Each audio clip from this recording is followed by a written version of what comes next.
What's up everybody, and welcome back to the Silicon Nubian YouTube channel where we do all things tech.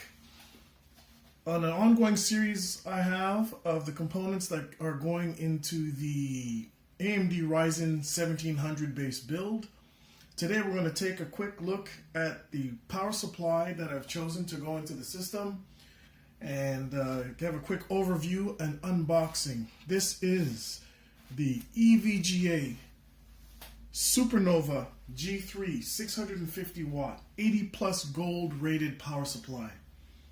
Little blurb on power supplies, why power supply choice is critical, potentially one of the most, if not most critical choice you will make in building a PC, yet more often than not is unfortunately overlooked.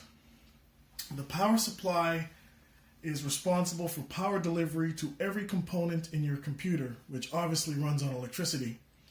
The power supply job is not just to supply power at the proper voltage, but to make sure that those voltages are stable, that it has enough current reserves to continue to produce that stable power, even given the varying demands of PC use, in particular gaming, or if you add peripherals, high-powered gaming video cards, and whatnot. The power supply delivery is absolutely critical in terms of its stability and the purity of the power delivery to ensure that your system will run with a great high level of stability and be very consistent. So when choosing a power supply, don't take this choice lightly. As with most components, don't choose based on price. Do a lot of research, go out there and invest in a power supply that you know will form a solid foundation to your computer. EVGA has been around for quite a while. This is one of their better power supplies in a very extensive line. The G3 series comes with, I believe, a 7-year warranty. Someone can correct me if I'm wrong. It's 80 plus gold certified, which means it's very efficient and has a number of pretty good features. So it's also fully modular, by the way, which means that all the cables can be detached, and you only need to attach those power cables which are necessary for the running of your system. For example, if you don't have if you're using, I should say, onboard video, you won't need the PCIe power cables. You can actually get away with running a modern computer if you're using M.2 drives, for example, exclusively, and just having the 24 pin and the 4 or 8 pin, I should say, power auxiliary power connector, and that's it. So what that means is a lot less clutter in your system. So let's take a quick look at the box. Very nondescript. Here they talk about temperature and the power delivery. The eco mode stays completely silent during low to medium loads. One good feature about this power supply is they do take a very close look at the noise. In this power supply, from low to medium loads, as it's showing, the power supply fan actually shuts off and will only turn on when necessary, which is a great feature. So 650 watts gold at plus 50C ambient at full load. So they actually tested this in a hot box, which is great. One of the better sites for testing power supplies, if not the best, is Johnny Guru. I'll try to put a link in the description, and they've rated two of the EVGA G3 power supplies at well over 90%. I believe 98% for the 750 watt, which this is based on. They really test their power supplies the way that they should be tested. Most sites will just put the power supply in a PC, plug it into a wall angel, basically testing the power draw, and maybe use a multimeter here and there, and that's it. That's not enough, folks. And I'll post some links in down below. Here we have the maximum output. 22 amps on the 5 volts, plus 5 volt, 24 amps on the plus 3 volts, and 54 amps again on the plus 12 volts. So more than enough power reserves to power even the most power hungry system, even though it's a 650 watt. So it says 650 watt at 50 Celsius. So obviously they test this in very heated conditions. I'm not sure how many people's systems will actually get up to 50 Celsius, but you know, it's possible, especially for gamers. On the back, we have a lot of different things. Fully modular design, stable power, provides up to 51.1 amps. Complete protections over voltage, over current, under voltage protection, eco-intelligent thermal control system, ultra quiet fan, active power factor, PFC, LLC resonant circuit layout, and a whole bunch of other different things. SLI crossfire ready. And here it is. Yes, outstanding 7-year warranty. 100% Japanese capacitors, fully modular design, and pretty much everything you could ask for. So we're gonna open it.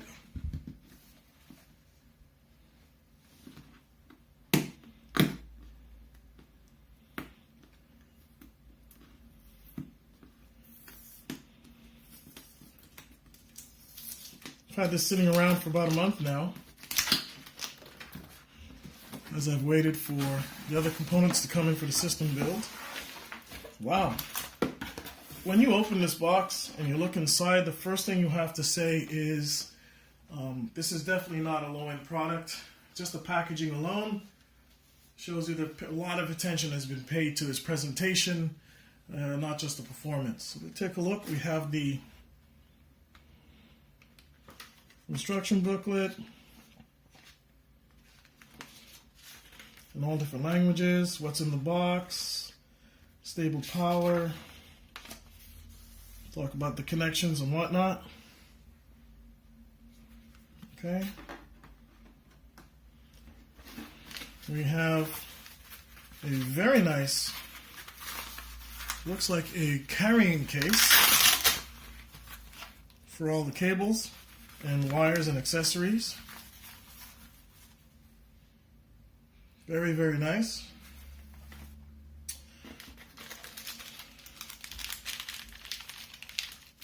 Velcro straps. Always good when you want to organize in the... Okay. We have the power cable. I have dozens of these. This one is obviously very high quality. We have the screws for mounting the power supply.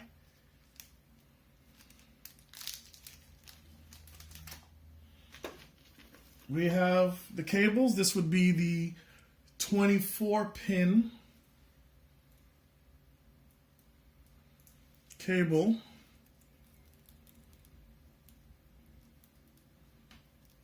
Actually, this is two. It's the 24 and the 8.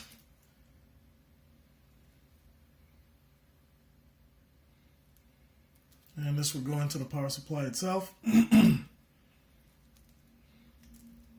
Nicely braided black, very good quality.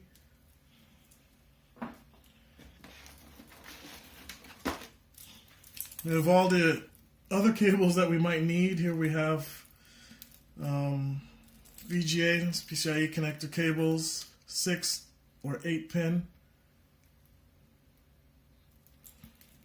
We should have 2 of those. We have the auxiliary power connector for the CPU. Okay, and they're all well labeled. CPU, and the other one says G3 CPU. Okay, very good. SATA power connectors.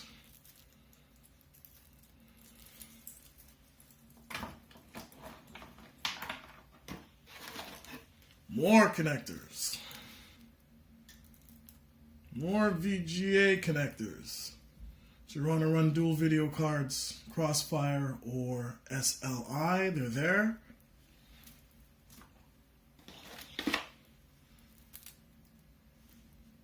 Molex 4-pin, which are still in use today. All the cables are sleeved very nicely in what feels like a black nylon material. Here we have an adapter from 4-pin to Molex. Looks like it'll fit in a fan header. Here we have it.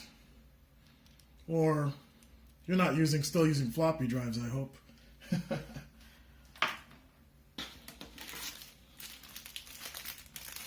Here we have some kind of block. I'm not sure what it is. I'm sure if I read in the instructions, it looks like it's an extra connector block. I'll have to read and see what it is. Of course, your silica pouch. And here we have the actual power supply, packaged very nicely.